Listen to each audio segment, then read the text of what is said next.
महकमे मौसमियात climate data processing centre ने रमज़ान के चांद की पेशगोई कर दी है। महकमे मौसमियात के मुताबिक रमज़ान अल मुबारक का चांद 22 मार्च बुध 29 शअबान अल मज़म को नज़र आने का इम्कान है। महकमा मौसमियात क्लाइमेट डेटा प्रोसेसिंग सेंटर ने रमज़ान की चांद की पेशगोई कर दी है। बात करेंगे रावेल अशरफ से। रावेल, अपडेट कीजिएगा।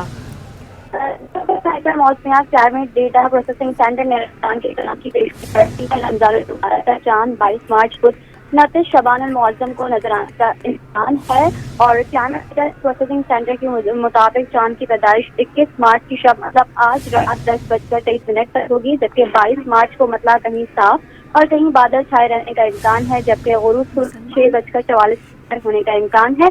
गुरूब कमर 7:32 पर होने का इम्कान है। साथ ही साथ गुरूब आफ्ताब के वक्त कराची में चांद की उम्र 22 घंटे 44 मिनट होगी, जबकि चांद नजर आने का दौरानिया गुरूब आफ्ताब के बाद 48 मिनट तक रहने का इम्कान है। चांद दिखाई देने के लिए इसकी उम्र 19 घंटे होना जरूरी है, क्लाइमेट डेटा प्रोसेसिंग सेंटर के मुताबिक। जी, बहुत शुक्रिया रावेल अशरफ।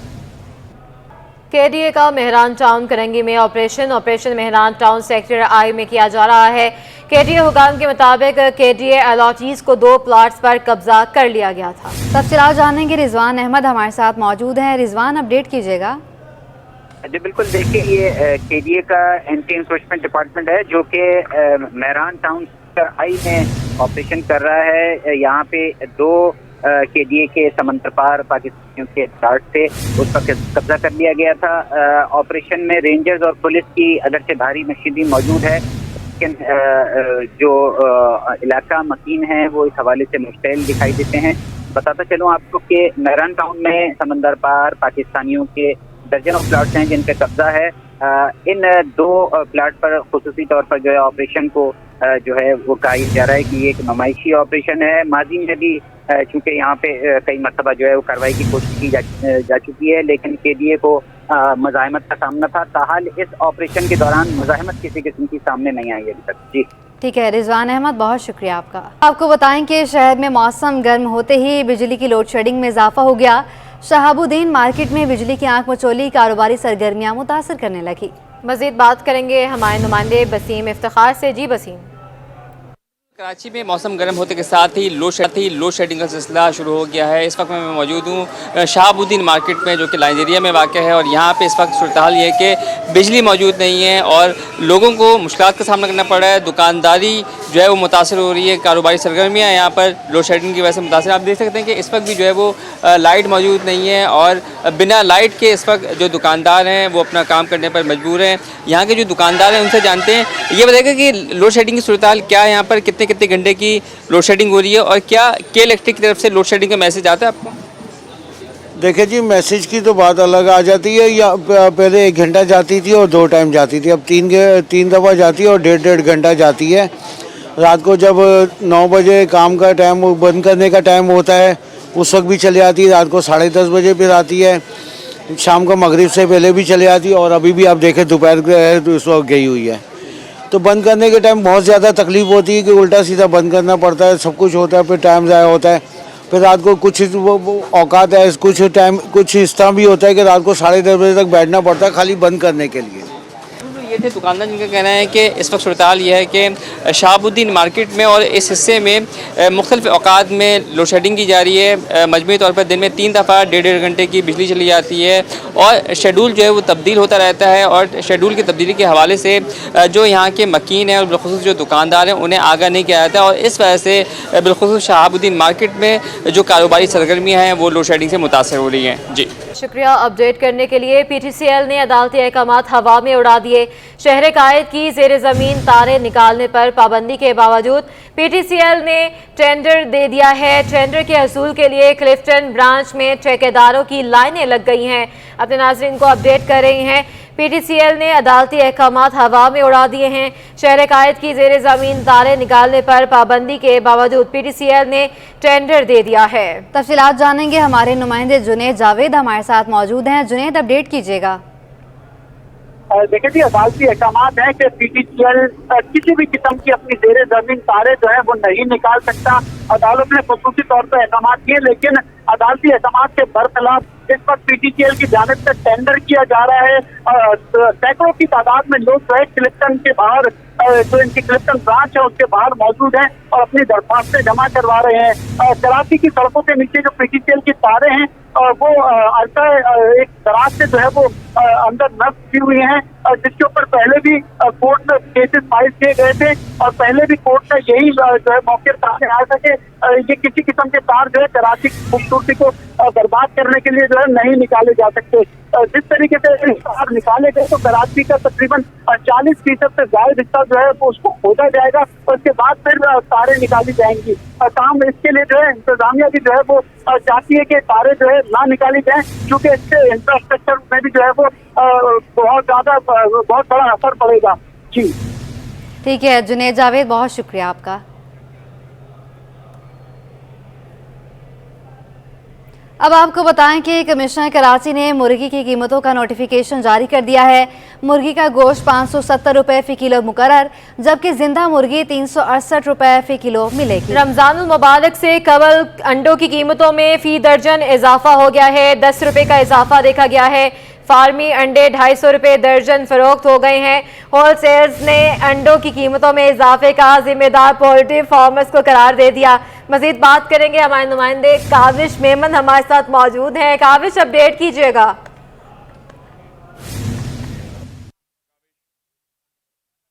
जी बिल्कुल, रमज़ानुल मुबारक से कबल ही कराची में महंगाई का जिन बेकाबू हो चुका है और अगर अंडों की बात कर ली जाए तो फार्मी अंडों के साथ साथ जो देसी अंडे हैं वो भी महंगे हो चुके हैं। क्या रीज़न्स हैं, क्या वजूहत हैं, क्यों इतने महंगे हो चुके हैं? रमज़ान से कबल ही दुकानदार भी मौजूद हैं, उनसे बात करते हैं। बताइएगा इस वक्त क्या रेट चल रहा है और क्यों महंगे हो रहे हैं? अभी जो है 250 रुपये का रेट है, आज 120 रुपये पेटी पे बढ़ाए हैं इन्होंने। तो बस इनके अपनी मर्ज़ी के रेट होते हैं, फार्म वाले वो अपनी मर्ज़ी जब होते हैं गिरा देते हैं, क्योंकि हालांकि इनको बढ़ाने की पोजीशन तो नहीं थी, बढ़ाने नहीं चाहिए थे, इन्होंने बढ़ा दिए हैं, मतलब महंगे कर दिए। तो अपनी मनमानी के रेट होते हैं, फार्मों लोग अपनी मर्ज़ी से रेट खोलते हैं। जो देसी पेशावर का होता है ये, इसके तो मतलब ओपन रेट होते हैं, ये पेशावर वाले ही रेट खोलते हैं। इस टाइम चल रहा है 480 रुपये का रेट चल रहा है इस टाइम। फार्मिंग 250 है, कल 240 रुपये के थे। मतलब रोज़ाना खोल रहे हैं, लेकिन जब गर्मी हो उस हिसाब से रेट खोल रहे हैं, वो अपने हिसाब से रेट खोल रहे हैं। मतलब गर्मी की निस्बत तो देखा जाए तो रेट कम होनी चाहिए, वैसे तो कस्टमर के मतलब अप्रोच से बाहर है, लिमिट से बाहर हो गए। मतलब नहीं, मतलब यही चलाएँगे फ़िलहाल तो यही चलाएँगे, 250, 60, 40 यही चलाएँगे, क्योंकि आगे उठा नहीं है। जी बिल्कुल, जो दुकानदार हैं उनका ये कहना है कि ख़ास तौर पर जो पोल्ट्री फार्मर्स हैं वो अपनी मनमानियाँ कर रहे हैं और मनमानी कीमत पर जो अंडे जो है वो यहाँ पर मार्केट में दिए जाते हैं, जिसके बाद ज़ाहिर है कि जब ये रिटेल की सतह पर जाते हैं तो उस पर मज़ीद इजाफा होता है और ओवरऑल जो अवाम पर पड़ता है। जी आगे बढ़ते हैं। पीटीआई फॉरेन फंडिंग केस की तहकीकात में तेजी सामने आई है। FIA स्टेट बैंक सर्कुलर का मुकदमा 14/2022 में तारिक शफी को पेशी का नोटिस जारी किया गया। तफसीलात जानने के समर अब्बास हमारे साथ मौजूद हैं। समर, अपडेट कीजिएगा। हाँ जी बिल्कुल, देखें ये पीटीआई फॉरेन फंडिंग केस में तहकीकात में तेजी देखने में नजर आ रही है। FIA की जानिब से तारिक शफी को जो है नोटिस दिया गया, लेकिन वो उसके बावजूद पेश नहीं हुए, जिस पर जो है FIA का कहना है कि स्टेट बैंक सर्कल ने ममनुआ फॉरेन फंडिंग केस की तफसीलात के साथ तारिक शफी को तलब किया था। तारिक शफी पर इल्जाम है कि 2011 से 2014 के इनकम टैक्स रिटर्न और बैंक अकाउंट जो है वो उनकी तफसीलात इनसे मांगी गई, जबकि मुख्तलिफ ममालिक से ऑफशोर कंपनीज और दीगर अफराद की जानिब से जमा कराई गई तफसीलात भी तलब की गई थी। FIA हुकाम का कहना है कि वोटन क्रिकेट क्लब के अकाउंट में मौजूद $5,75,000 की तफसीलात तलब की गई, जबकि PTI के इस्लामाबाद ब्रांच के बैंक की 2010 से 2014 की तफसीलात भी इनसे तलब की गई। ताहम जो है तारिक शफी FIA से तहकीकात में ताउन नहीं कर रहे। इनसे 2010 से 2014 तक PTI के अकाउंट का ऑडिट कराने वाली कंपनी का नाम और एड्रेस भी मांगा गया है, जो ताहाल जो है फराहम नहीं किया जा सका है तारिक शफी की जानिब। जी ठीक है समर अब्बास, आपका बहुत शुक्रिया। आपको बताएं कि पाकिस्तान पीपल्स पार्टी की मरदमशुमारी पर तहफ़्फ़ुज़ात बरकरार हैं। पीपल्स पार्टी सिंध के सेक्रेटरी इत्तलात आजिज़ धामरा का कहना है chairman people's party Bilawal Bhutto Zardari ने मरदमशुमारी के मसले पर वज़ीर आज़म शहबाज शरीफ से भी रब्ता किया है। मज़ीद बात करेंगे आजिज़ जमाली से। जी आजिज़। जी देखिए, मरदमशुमारी की सूरत हाल तो जारी है। मरदमशुमारी में 11-12 दिन बचे हैं, लेकिन सिंध में ये सूरत हाल है कि बहुत सारे इलाकों में मरदमशुमारी अभी तक 60% भी नहीं हुई है। हमारी इतलात ये है कि वफाकी हुकूमत को एक रिक्वेस्ट की गई है कि 15 दिन का इजाफ़ा किया जाए, लेकिन वफाकी वज़ीर मनसूबाबंदी का कहना है कि इसमें इजाफ़ा नहीं किया जाएगा। इस वक्त मेरे साथ पाकिस्तान पीपल्स पार्टी के सेक्रेटरी इतलात हैं, साबिक सेनेटर आजिज़ धामरा साथ हैं। पीपल्स पार्टी ने चूँकि मरदमशुमारी पे एक आल पार्टीज़ कॉन्फ्रेंस भी की थी, जिसमें तमाम जमातों की शिरकत भी हुई थी, कुछ जमातों ने शिरकत नहीं भी की। लेकिन इसी हवाले से मैं आजिज़ धामरा से बात करूँगा। सर, मरदमशुमारी अब तक की जो इतलात हैं 40-45% बमुश्किल हो सकी है।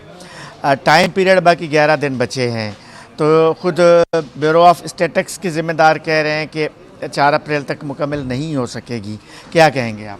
देखिए, बिल्कुल आपका ये वैलिड क्वेश्चन है कि जो घर शुमारी हो रही है हमारी डिजिटल वाली, उसमें हमारा भी ये मुतालबा है। Sindh government, Pakistan people's party पहली जमात थी जिन्होंने इस इशू को रेज़ करके प्रेस कॉन्फ्रेंस के थ्रू ये डिमांड की थी कि बड़ा मुश्किल एक एक्सरसाइज है, क्योंकि कोई कितना भी पढ़ा लिखा हो वो अपने घर के अफराद की भी अगर उसमें मेंशन करे तो उन्हें 2 घंटे दरकार होते हैं, तो बड़ा स्लो है। एक तो हमारी डिमांड बिल्कुल ठीक है कि इनका टाइम ड्यूरेशन जो है वो बढ़ाया जाए।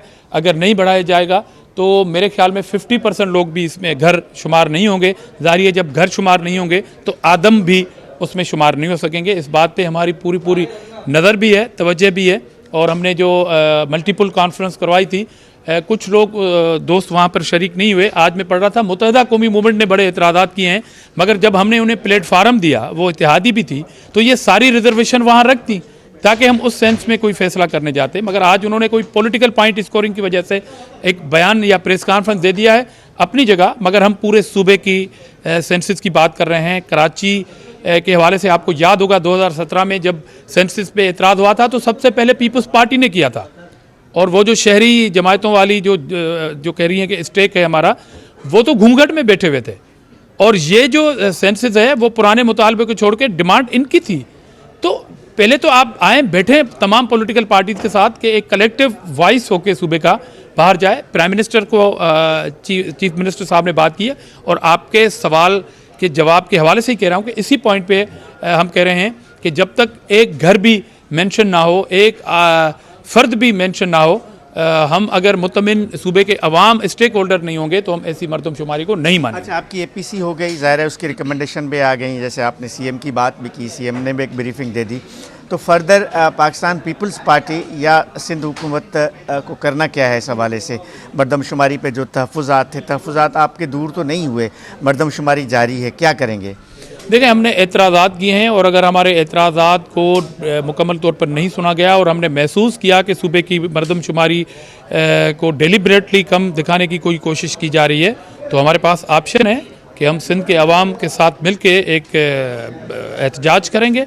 हमने एहतजाज की बात रखी भी है, मगर क्योंकि एक आइनी प्रोसेस है, सीसीआई का फैसला है, अगर हम इससे वॉकआउट करके बाइकआउट करके बैठ जाएंगे तो कल हमारे ऊपर ये इल्ज़ाम लगेगा कि आप इस प्रोसेस को ठीक करने के बजाय आप तो वॉकआउट कर गए। तो हम पूरी कोशिश है हमारी कि इस प्रोसेस को ठीक करें, और इन्फॉर्मेशन जो है वो हमारे पास आनी चाहिए, सूबाई गवर्नमेंट के पास आनी चाहिए, और सूबाई गवर्नमेंट नहीं आ रही, अब तक नहीं आ रही है। ये हमारा एक अपनी जगह पे क्वेश्चन है, बार बार हम इस पे जोर दे के बात कर रहे हैं कि वो इन्फॉर्मेशन मेरा राइट है कि अगर आज शाम टीम मेरे पास आई है तो कल मुझे पता होना चाहिए कि मैं उसमें लिस्ट में हूँ या नहीं हूँ। तो ये इन्फॉर्मेशन अगर छुपाई जा रही है तो इसमें गड़बड़ करने की कोई साजिश अगर हुई तो फिर हम जदोजहद पे यकीन रखते हैं। ये थे आजिज़ धामरा, पाकिस्तान पीपल्स पार्टी सूबा सिंध के सेक्रेटरी इतलात, जिन्होंने 2 बातें अहम कही हैं। एक तो इनके तहफ़्फ़ुज़ात अभी भी मरदमशुमारी के अमल पर जारी हैं, और इन्होंने कहा है कि डेटा भी नहीं दिया जा रहा, और इन्होंने कहा है कि अगर हमें जिस भी मरहले पे ये लगा कि मरदमशुमारी ठीक नहीं हो रही तो सूबा सिंध के अवाम से मिलकर एहतजाज करेंगे। सिंध हाई कोर्ट ने बैंकिंग फ्रॉड केस में रेड वारंट मुअत्तल करते हुए मुलजिमा अरूज ज़हरा जैदी का नाम 2 हफ्ते के लिए ECL से निकालने का हुक्म दे दिया है। बात करेंगे बिलाल अहमद से। जी बिलाल। जी, बैंकिंग फ्रॉड केस का मामला है। अरूज ज़हरा जैदी जो कि दुबई में रिहाइश पजीर हैं, उन्होंने अपना नाम ECL से निकालने से मुतालिक एक सिंध हाई कोर्ट में दरख्वास्त दायर की, जिसकी समाअत जस्टिस नेमतुल्लाह फलपोटो और जस्टिस शमसुद्दीन अब्बासी पर मुश्तमिल 2 रुकनी बेंच ने की। दौरान समाअत दरख्वास्त गुजार की जानिब से रुबीना दुरानी एडवोकेट पेश हुई और उन्होंने ये मौक़िफ़ दिया कि उनकी मौकला के ख़िलाफ़ बैंकिंग कोर्ट में एक केस फ्रॉड से मुतालिक ज़ेर समाअत था, जो कि अब ख़त्म हो चुका है। उनकी मौकला 10 साल से दुबई में रिहाइश पजीर हैं, लेकिन उनका नाम ECL में शामिल कर दिया गया है और उनकी मौकला ने 3 मरतबा अदालतों से हिफाजती ज़मानत मंजूर की ताकि वो पाकिस्तान आ सकें और जो उनके ऊपर इल्ज़ामात हैं उनका सामना कर सकें। लेकिन जो सेक्शन ऑफिसर हैं दुबई में सिफारत खाने के अंदर, वो ECL में नाम होने की वजह से वीज़ा और जो दस्तावेज़ात हैं वो फराहम नहीं कर रहे, जिस पर जस्टिस शमसुद्दीन अब्बासी का मुकालमा हुआ सरकारी वकील से। जस्टिस शमसुद्दीन अब्बासी ने रिमार्क्स दिए कि अगर कोई खातून पाकिस्तान आना चाह रही है तो आप उसे आने से रोक रहे हैं। अगर कोई शख्स फ़र्द मुल्क से बाहर भागने की बात करता है तो आपको मसला होना चाहिए था। अदालत ने अब ये बड़ा हुक्म जारी किया है। अदालत ने जो दरख्वास्त गुजार खातून हैं उनका नाम ECL से निकालने का हुक्म जारी किया है। इसके साथ ही नादरा हुकाम और जो सेक्रेटरी दाखिला हैं उनको ये हुक्म जारी किया गया है कि नया पासपोर्ट उनको जारी किया जाए। इसके साथ ही एयरपोर्ट इंतज़ामिया और जो सिक्योरिटी इदारे हैं उन्हें ये कहा गया है कि अगर खातून पाकिस्तान आती हैं तो उन्हें एयरपोर्ट से गिरफ्तार ना किया जाए, बल्कि उन्हें ये सहूलत फराम की जाए कि वो अदालतों में आएँ और अदालत में जो इल्ज़ामात हैं उसका सामना करें। अदालत ने इस सिलसिले में जो दरख्वास्त थी उसको तब्दील किया, जो कि ECL से निकालने से मुतालिक थी, और खातून की हिफाजती ज़मानत मंजूर कर ली है और 1 लाख रुपए के बचल के जमा कराने का उन्हें बहुत शुक्रिया अपडेट करने के लिए। All Pakistan textile mills association के चेयरमैन आसिफ इनाम का कहना है कि खाम माल की मुश्किलात की वजह से मुल्क भर में 50% टेक्सटाइल की सनतें बंद हो चुकी हैं। तफसीलात बताएंगे अशरफ खान।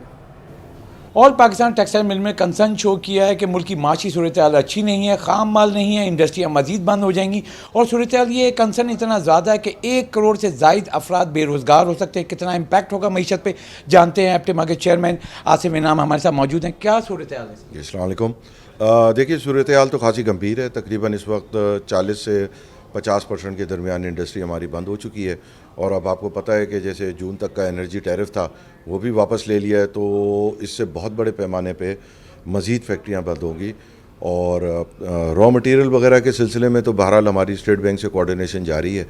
कुछ बेहतर किए उन्होंने सूरत हाल प्रायोरिटी पे लेके, तो स्पेयर वगैरह में भी उन्होंने क्वेश्चन दिया है कि जो एक्सपोर्ट करते हैं वो अपने डॉलर रोक के 10% उससे कर लें। मगर ज़ाहिरी बात है जिन जो इनडायरेक्ट एक्सपोर्टर्स हैं उनको लिए थोड़ा मसला भी ज़्यादा है, तो होपफुली वो ये चीज़ें तो कवर कर लेंगे। मगर अब इसमें एक मसला बहुत बड़ा आ गया है कि आपको पता है कि 2 साल पहले पाकिस्तान की तारीख़ की सबसे बड़ी इन्वेस्टमेंट हुई है और वो तमाम प्रोजेक्ट्स अब आके लग रहे हैं और चालू होने के करीब हैं। उनको ना बिजली मिल रही है ना गैस मिल रही है, और अगर बिजली मिलेगी तो 40 रुपए की बिजली में, तो उन्हें अगर ख्वाब में भी होता कि जी हमें 40 रुपए की बिजली मिलनी है तो वो लगाते नहीं।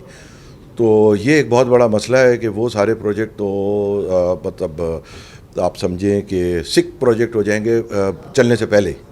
अच्छा आसिफ साहब, अगर हम देखें जो एक डॉलर की इतनी तेज़ी से उतार चढ़ाव 280 रुपये से ऊपर डॉलर ट्रेड कर रहा है, तो आप बिज़नेस प्लानिंग क्या कर पा रहे हैं? इंटरनेशनल जो बायर है उसको कैसे रेट देंगे? देखिए, बिज़नेस प्लानिंग डॉलर की तो बहुत बात की है। असल तो ये जो स्पेशली रॉ मटेरियल्स और ये सब इशू हैं, और अब ये नए प्रोजेक्ट के जो कनेक्शन के इशू हैं, एनर्जी वायबिलिटी का इशू है, तो अब और इस रॉ मटेरियल की वजह से ये हुआ है कि इंडियंस ने ख़ास तौर पे हर जगह ख़त लिखे हैं कि जी पाकिस्तान के पास तो पैसे ही नहीं है रॉ मटेरियल वगैरह मंगाने के, तो आप इनको ऑर्डर क्यों देते हैं, कुछ आप अपना रिस्क हेज कर लें। तो इस वजह से भी हमें बड़ा वो हुआ है। हालांकि यहाँ कुछ लोगों को उल्टा अभी भी ट्रेड इंडिया से करने की मोहब्बत आ रही है, मगर वो शायद समझते नहीं हैं पूरा। जी, जैसा कि आपने सुना, शदीद कंसर्न्स हैं। एप्टेमा ने ये साफ कहा है कि जहाँ पे खाम माल अगर नहीं होगा इंडस्ट्री का चलना दुशवार हो जाएगा। साथ ही जो 20 रुपये का टैरिफ था वो 40 रुपये कर दिया गया है, इससे भी मजीद इंडस्ट्री बंद हो जाएंगी।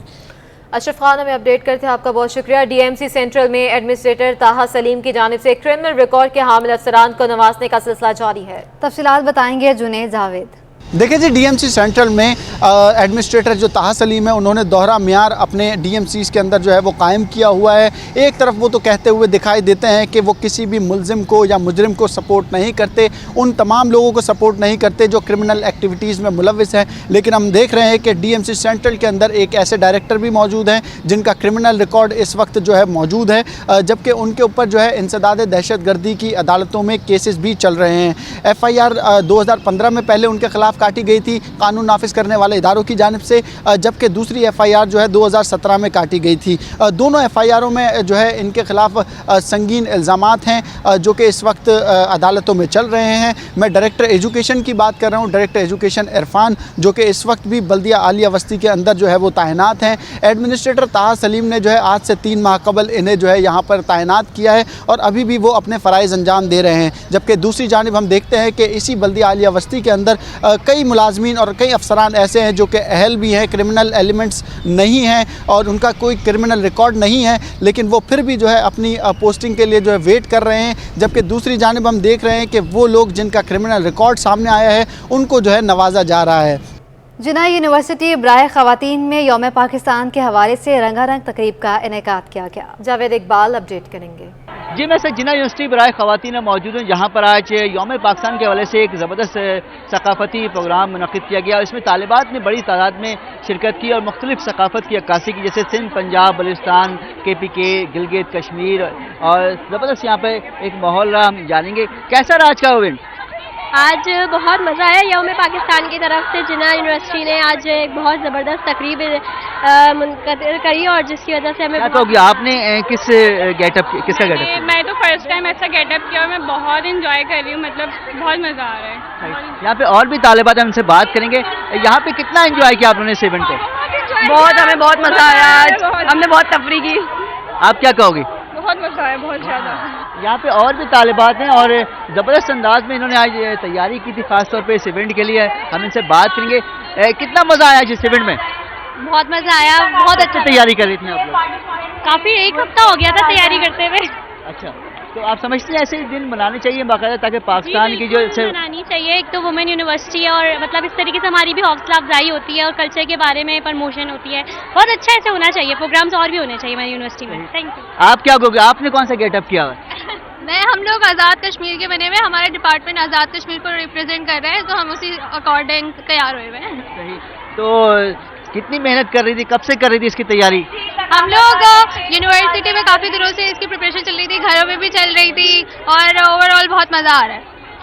सुना आपने कि तालिबात जो बड़ी खुश है, यहाँ पर हमसे बात भी करेंगे कि यहाँ पर जो है, क्योंकि अब थोड़ा ब्रेक है तो ये थोड़ा सा समझे लंच चल रहा है और काफ़ी इंजॉय कर रही हैं। यहाँ पे मुख्तलिफ देखें कुछ गाने भी गाए जा रहे हैं, यहाँ पे खूब इंजॉय किया जा रहा है इस सारे इवेंट को। हम यहाँ पे देखें आप, यहाँ पे ग्रुप बना हुआ है, गाने वाने सब चल रहे हैं क्योंकि इंजॉय हो रहा पूरा है, मज़े कर रहे हैं इस इवेंट को।